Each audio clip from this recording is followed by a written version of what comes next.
Welcome back. So we've got a pretty hot conversation going on Facebook this morning. We're attempting to step in the shoes of someone facing infertility. We asked the question, what's the most hurtful question you've been asked during your infertility struggle?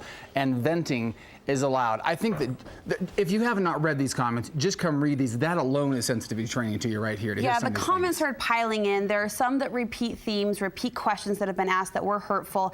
Jenny Bell wrote in saying, I hated it at church when some lady would come up to me and say, so when are you going to have children, with a sly little smirk on her face, like they think I'm choosing to be childless still. Again, not knowing in many situations what they're going through. Mahayalani Eddy wrote in, she said that she was a little bit overweight and people would come up to her and it took them 8 years and people would say, well, it's because you're overweight. You just need to lose some weight right there. As if it isn't hurtful enough already that then someone's coming up to you and saying it's because you're overweight because of it. I liked this one by Amy Johnson. She self-admitted she was on the other end of this question. After having her son, she asked her sister-in-law when they were going to have a baby, and she put in parentheses, shame on me. Didn't know they'd been trying for a few months. She felt bad when she found out and realized that's something you probably shouldn't ask, not knowing if they are going through that particular situation. Another woman, she said they'd been trying for 3 years, and an older woman came up to her church and said, you know, how long have you been married? She said 3 years, and the lady like did a little clucking her tongue at her and said, oh, don't you know that there's a commandment to multiply and replenish the earth?